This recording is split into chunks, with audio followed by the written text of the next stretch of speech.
নমস্কার বন্ধুরা, কেমন আছেন আপনারা? আশা করছি ভালো আছেন, সুস্থ আছেন। আপনারা কি কখনো বেলন চাকির সাহায্য ছাড়াই রুটি বেলে দেখেছেন? বাদামের খোসা আপনারা কিভাবে খুব সহজেই অনেকটা পরিমাণে ছাড়িয়ে নেবেন? সেফটি পিনের মধ্যে নেল পলিশ লাগিয়ে দেখেছেন কি হতে পারে? আপনারা কি কখনো বাসনে হাত না লাগিয়ে খুব সহজেই বাসন মেজে দেখেছেন?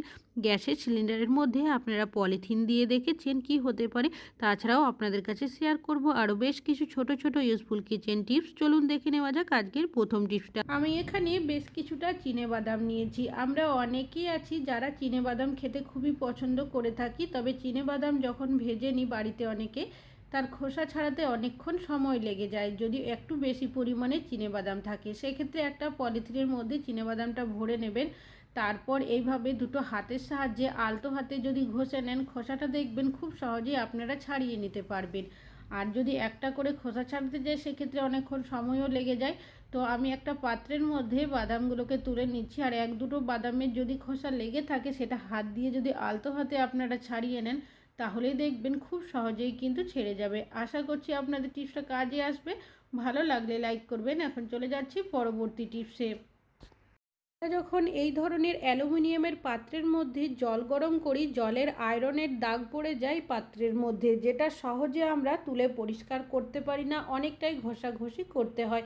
তো সেক্ষেত্রে আপনারা একটা টিপস ফলো করতে পারেন। কি করবেন, নিয়ে নেবেন সামান্য পরিমাণের টুথপেস্ট, যে কোনো সাদা টুথপেস্ট নিয়ে নেবেন। এখানে একটি স্ক্রাবার নিয়েছি, জল দিয়ে আগেই ভিজিয়ে নিয়েছিলাম, সেটা দিয়ে আলতো হাতে ঘষে নিলেই দেখবেন যে জলের আয়রনের দাগ ছোপ পড়ে যায়, সহজে আমরা তুলতে পারি না, সেটা কিন্তু খুব সহজেই উঠে যাবে। এবার এই পাত্রের উল্টো সাইডটাও কিন্তু আমি একইভাবে এভাবে ঘষে নিয়েছি। এবার পরিষ্কার জল দিয়ে ধুয়ে আপনাদের দেখাচ্ছি। দেখতেই পাচ্ছেন যে আয়রনের দাগটা ছিল কতটা সহজে পরিষ্কার হয়ে গেছে। আশা করছি টিপসটা কাজে আসবে। এখন চলে যাচ্ছি পরবর্তী টিপসে। আমি এখানে নিয়েছি একটা স্কেল। এই ধরনের স্কেল আমাদের বাচ্চারা দেখবেন ম্যাথ করার জন্য ব্যবহার করে থাকে, তবে স্কেলগুলোর যে লেখাগুলো থাকে কিছুদিন ব্যবহার করতে না করতেই লেখাগুলো উঠে যায়। অনেক সময় স্কেলটা ভালো থাকে কিন্তু লেখাগুলো উঠে যাওয়ার কারণে তারা কিন্তু আর ব্যবহার করতে পারে না, তখন সমস্যা হয়। তো সেক্ষেত্রে আপনারা একটা টিপস ফলো করতে পারেন। যখনই স্কেল নতুন কিনবেন কি করবেন, স্যালো টেপ নিয়ে নেবেন। স্যালো টেপটা স্কেলের উল্টো সাইডে এইভাবে লাগিয়ে দেবেন। এইভাবে যদি আপনারা স্যালো টেপ লাগিয়ে দেন সেক্ষেত্রে কি হবে, যে লেখাগুলো থাকে স্কেলের মধ্যে দেখবেন সহজেই কিন্তু উঠে যাবে না। এই স্কেলগুলো অনেক দিন ব্যবহার করতে পারবেন। আশা করছি টিপসটা কাজে আসবে। ভালো লাগলে লাইক করবেন। এখন চলে যাচ্ছি পরবর্তী টিপসে। নিয়েছি একটা শার্ট। এই ধরনের শার্ট বা টি শার্ট আমাদের অনেকেরই বাড়িতে এমন কেউ না কেউ থাকে যারা ব্যবহার করে থাকে, তবে এই শার্ট হোক কি টি শার্ট আমরা অনেকে ঠিকভাবে ভাঁজ করে রাখতে পারি না। প্রথমে টি শার্টের নিচের সাইডে এইভাবে মুড়িয়ে নেবেন। মুড়িয়ে নেওয়ার পর কি করবেন, হাতার যে অংশগুলো রয়েছে সেগুলোকে এইভাবে একটা সাইড করে ভাঁজ করবেন। তো দেখতেই পাচ্ছেন দুটো হাতায় কিন্তু আমি একইভাবে ভাঁজ করে নিয়েছি।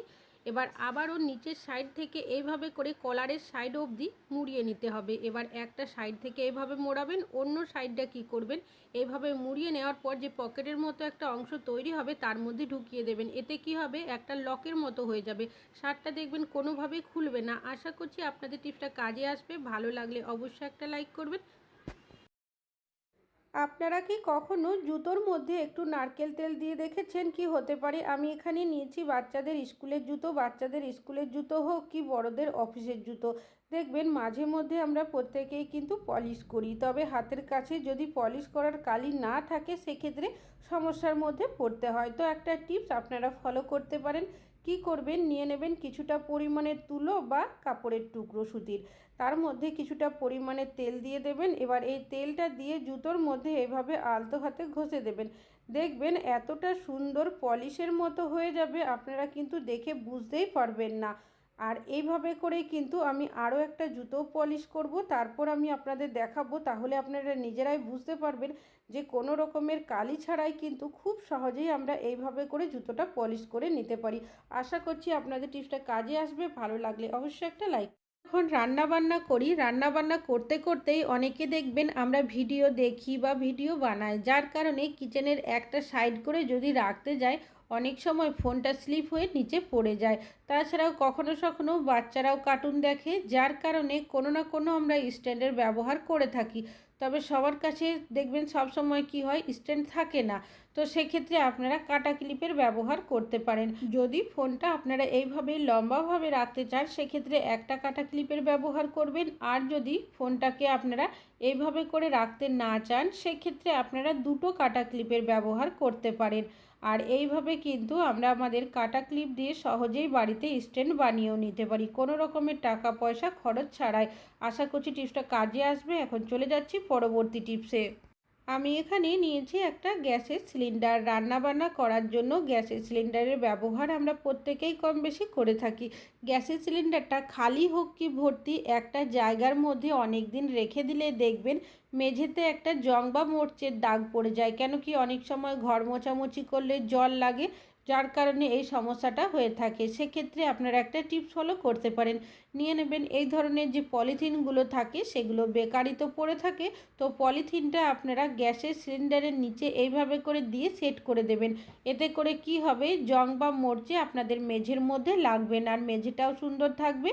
আশা করছি আপনাদের টিপসটা কাজে আসবে। ভালো লাগলে লাইক করবেন। এখন চলে যাচ্ছি পরবর্তী টিপসে। তারা কি কখনো সেফটি পিনের মধ্যে নেল পলিশ লাগিয়ে দেখেছেন? কি হতে পারে, আমরা প্রত্যেকটা মহিলারাই কিন্তু শাড়ি বা সালোয়ার কামিজ কম বেশি পরে থাকি। শাড়ি পরার সময় হোক কি সালোয়ার কামিজ পরার সময় দেখবেন শাড়িতে হয়তো অনেক সময় কুচি বা পিন আপ করি বা ওড়না দিয়ে যদি আমরা সালোয়ার কামিজটা আটকাই, প্রত্যেকেই কিন্তু সেফটি পিনের ব্যবহার করে থাকি। তবে যখন আমরা সেফটি পিন দিয়ে আটকে থাকি অনেক সময় দেখা যায় কোনোভাবে যদি একটু টানাটানি যায় সেক্ষেত্রে দেখা যায় সেফটি পিনের নিচের সাইডে এমনভাবে আটকে যায় সহজে আমরা খুলতে পারি না। অনেক সময় যদি টানাটানি করে খুলতে যাই সেক্ষেত্রে দেখা যায় সেই জামা কাপড় অনেক সময় ছিঁড়ে ফুটেও হয়ে যায়। আর নতুন জামা কাপড় এইভাবে যদি নষ্ট হয়ে যায় সেক্ষেত্রে কারোরই কিন্তু আমাদের ভালো লাগে না। তো আপনারা একটা টিপস ফলো করতে পারেন। তো আমাদের প্রত্যেকেরই বাড়িতে কিন্তু নেল পলিশ রয়েছে। আপনারা নেল পলিশটা কী করবেন, সেফটি পিনের মধ্যে এইভাবে একটু ভালোভাবে লাগিয়ে নেবেন যাতে করে সেফটি পিনের যে গোল অংশটা রয়েছে সেটা যাতে ভর্তি হয়ে যায়। এইভাবে করে লাগিয়ে নেওয়ার পর আপনারা 5 মিনিট মতো রেখে দেবেন যাতে করে নেল পলিশটা একটু শুকিয়ে যায়। এরপর যদি আপনারা এই সেফটি পিন সালোয়ার কামিজে হোক কি শাড়িতে কুচি বা পিন আপ করার সময় যদি আটকান সেক্ষেত্রে দেখবেন সেফটি পিনের নিচের যে সাইডের অংশটা রয়েছে তার মধ্যে কিন্তু কোনোভাবে আটকে যাবে না, যতই টানাটানি যাক না কেন। এতে করে আমাদের নতুন জামা কাপড় সহজে ছিঁড়বে না। আশা করছি আপনাদের টিপসটা কাজে আসবে। ভালো লাগলে অবশ্যই একটা লাইক করবেন। একটা গ্রেটার, এই ধরনের গ্রেটার আমরা দেখবেন বাড়িতে কম বেশি অনেকে ব্যবহার করে থাকি, তবে যখন জং বা মরচে পড়ে যায় তখন কেউই আর ব্যবহার করি না। এখানে একটা স্কাবার নিয়েছি, স্কাবারটাকে মুড়িয়ে একটা রাবারের সাহায্যে আটকে দিয়েছি। কি কাজে ব্যবহার করবেন, বাসন আমরা প্রত্যেকেই কিন্তু কম বেশি মেজে থাকি, তবে অনেক সময় দেখবেন আমাদের হাত যদি কেটে যায় বা অনেকেরই দেখা যায় ভিম বার সাবান, ভিম বার জেল হাতে ডাইরেক্ট লাগার কারণে হাতে র্যাশ বেরিয়ে যায়, অনেক সময় চুলকানিও হতে শুরু করে। তো বাসনে হাত না দিয়ে খুব সহজেই কিন্তু আপনারা একটা গ্রেটারের সাহায্যে বাসন মেজে নিতে পারেন। চলুন দেখে নেওয়া যাক কিভাবে। তো আমি গ্রেটারটা নিয়েছি, যে স্কাবারটা মেজে নিয়েছিলাম তার মধ্যে সামান্য ভিম বার সাবান লাগিয়ে এইভাবে আলতো হাতে যদি আপনারা ঘষে নেন তাহলে দেখবেন আপনাদের বাসনগুলো খুব সুন্দরভাবে মেজে নেওয়া হয়ে যাবে। অনেক সময় হাত কেটে গেলে ডাইরেক্ট ভিম বার সাবান, ভিম বার জেল হাতে লাগলে জ্বালা করে, তো সেক্ষেত্রে আপনারা এইভাবে করে খুব সহজেই কিন্তু বাসনটা মাজতে পারবেন। তাছাড়াও আমাদের বাড়িতে যে গ্লাস থাকে, কফি মগ থাকে, এই ধরনের জিনিসগুলোতে হাতটা ঠিকভাবে আমাদের ভেতরে যায় না, যার কারণে ভেতরে নোংরা ময়লা থেকে যায়, সহজে পরিষ্কার করতে পারি না।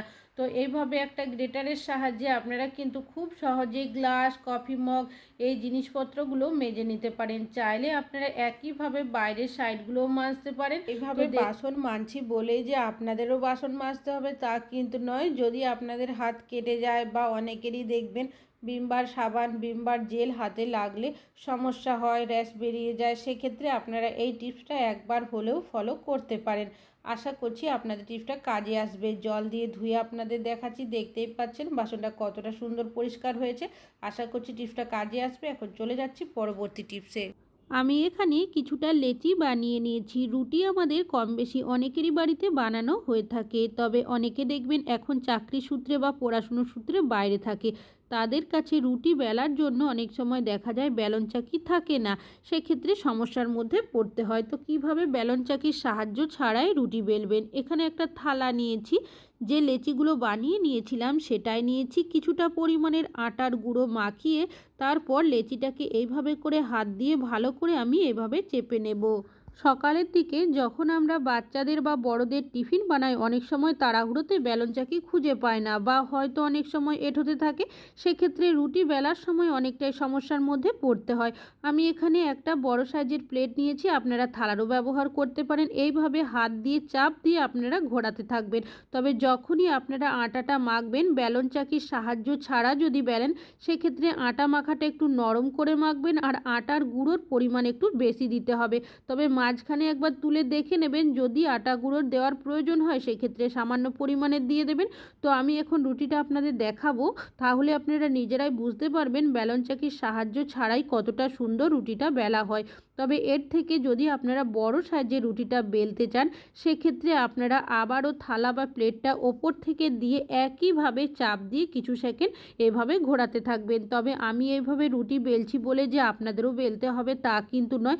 যদি হাতের কাছে বেলন চাকি না থাকে, তখন কিন্তু আপনারা এইভাবে খুব সহজেই রুটিটা বেলে নিতে পারবেন। তবে এইভাবে রুটি বেললে আপনারা যদি ভাবেন ফুলবে না, তা কিন্তু নয়। আমি রুটিটা সেঁকেও দেখাবো। অন্যদিকে একটা তাওয়া গরম করতে বসিয়ে দিয়েছিলাম, তাওয়ার মধ্যে রুটিটাকে দিয়ে আমি এভাবে করে একটু উল্টোপাল্টা করে সেঁকে নিচ্ছি। তবে চাইলে আপনারা রুটিটা তাওয়ার মধ্যেও সেঁকতে পারেন, আর যদি চান রুটি সেঁকা দিয়ে সেঁকবেন, সেক্ষেত্রে রুটি সেঁকারও ব্যবহার করতে পারেন। তো দেখতেই পাচ্ছেন রুটিটা কতটা সুন্দর ফুলে উঠেছে। আশা করছি টিপসটা কাজে আসবে। আজকে এখানে